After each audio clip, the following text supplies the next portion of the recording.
Good morning, good morning, good morning. Justice, I want you to be able to see my shirt. Penn State, yay. Okay, today I want to give some tips on making it through finals week. Making it through finals week. Still have some students who are in that final stretch. I know a lot of my students, they have their finals next week. Some of them had pieces to do last week, but next week is finals week, and a lot of times students are frazzled. They are frazzled. So that's what we'll talk about today. I'll offer some tips. But once again, my name is Dr. Anika Thrower, and I am a college professor at two colleges in New England, as well as a author of the book entitled The Art of Dominating the Winner's Circle for the College-Minded Student. And I love to talk to students about that college-minded lifestyle. So when I talk about that college-minded lifestyle, what do I mean? I mean three things in particular. I mean the mindset. That mindset is pretty important. Then I talk about the money, the finances, to be able to pay for tuition and to be able to pay for everyday expenses. And then I talk about wellness. Nothing happens without wellness, especially when we're talking about our mindset, our physical well-being, nutrition, that sort of thing right there. So the college-minded lifestyle is actually a lifestyle. It's a lifestyle. Back to our topic. So finals week. Finals week is the final stretch. And I do have some tips that I think will be beneficial. If you think any of this may benefit a college student that you know in the final stretch that you want to see excel, please, if you care, please share this video. So the first tip I have is the importance of knowing all the capabilities of your cell phone. Knowing all the capabilities. There is a very handy feature called Do Not Disturb. Do not disturb. So that means you'll get all the emails, all the text messages, all the calls, all the alerts, but you just won't hear anything. And that's very handy. But the thing about that do not disturb feature is that there are certain individuals that if you cannot afford to miss those calls, that you can actually program it so that if the phone rings and it's them, you'll actually be able to get an alert, or you'll be able to hear that particular call coming in. I'm not so much sure about certain emails, but definitely it silences your phone. But if a student were to look at their phone, they won't miss a beat, but just won't hear that sound. So why do I talk about the phone so much? We spend so much time on our phones, and granted, the phone is very important. Like I was saying, we have emails on our phone. We're able to text. That's our way to communicate. But listen to these facts that I was able to gather. According to the Washington Post, the average young person spends 9 hours a day on their phone. 9 hours a day. There's only 24 hours in a day. 9 hours a day. Also, the average adult spends 2.5 hours a day on apps alone. That's a lot. That's a lot of time. And also, according to a study, 5 years of a person's life, the average person will be towards social media. Social media. That's a lot of time, a lot of hours, a lot of years just on the phone. A lot of people think, oh, it's just a phone. It's not a big deal. It is a big deal as a college student, because it's very important that, especially during high stress times like finals week, and it's the time to really excel and really to make it to that finish line, all distractions, especially the phone, must come to a halt, at least temporarily.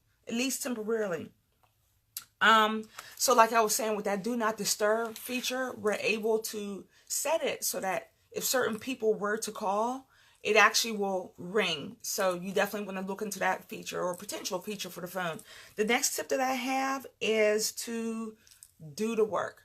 There's no way around simply doing the work. A lot of times, something that college students do, and I've talked about it several times before, is to actually make a list. Make a list of things you must do, you can do, and it'd be nice to do. Make a list, prioritize, and simply do the work. So in this time, as not to get in a space of overwhelm, when we're doing the work or certain things that could be kind of heavy for us, we definitely want to use the power of stepping away. So it could be for you after 2 hours or an hour and a half of studying to step away for 10 or 15 minutes, to take a walk, to take some kind of break, to take a cat nap, or whatever the case is, to go ahead and refresh ourselves to come back to that work.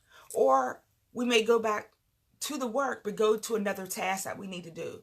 And that one task in particular that we found to be kind of difficult, just put it on the back burner or the back shelf and come back to it later. Also, I want to mention, when we're talking about doing things that are particularly hard or difficult, that we consider to be difficult, we may want to go ahead and try to go ahead and knock those things out first, rather than the very end of the day or the very end of our time that we have delegated towards studying, to go ahead and do the more difficult tasks first. And then from there to go ahead and do the things that come to us more easy. Also, it definitely is important to get the help that we need, not last minute, to go ahead and get the help that we need. So say, for example, if it's something that we want to work on tomorrow afternoon, and today is potentially Saturday, which really on this live it is Saturday, we may want to reach out to a particular friend. Hey, what are you doing tomorrow afternoon? I want to, do a little studying. Can I grab, or can I, buy us some coffee or treat us to lunch, and maybe we can go ahead and get into these problems. I just have a couple questions. So when you're coming to study sessions or you're coming to people for help, you've done all that you can possibly do, and you're not coming to them with just a bunch of questions showing that you haven't done the best you could. You're coming to them having reviewed the material, and you have those particular questions ready. In that way, you're saving yourself time, you're saving that other person time, and also you're showing that person that you value their expertise and their time, and you're coming with questions or particular questions that you may have. So I think that's it. I think that's all I have to do for that last tip about doing the work. Just a really quick recap. I talked about the value of not being on your cell phone as much, I talked about the fact that apps and cell phone usage, social media, takes time off a person's actual life. So it's very important that if we have the feature, that we use the do not disturb feature on our phone, especially in this time of finals week. And then I talked about the importance of doing the work. and how it will be to your advantage to do the harder things earlier in the day or earlier in your study session. And then as time goes on, go ahead and do those things that come more easy to you. Also, in that vein, when I talked about doing the work, I talked about do not be ashamed of getting the help that you need. Ask for that help and try not to be last minute about it. Try to schedule it with someone. Try to make it a sweet deal for everyone by saying, hey, coffee on me, I just have a couple questions, or coffee on me, I just want to go over a couple things with you. So definitely, I hope you're able to use a tip or two. You're able to share this video with someone who's a college-minded student and they need to excel in this finals week.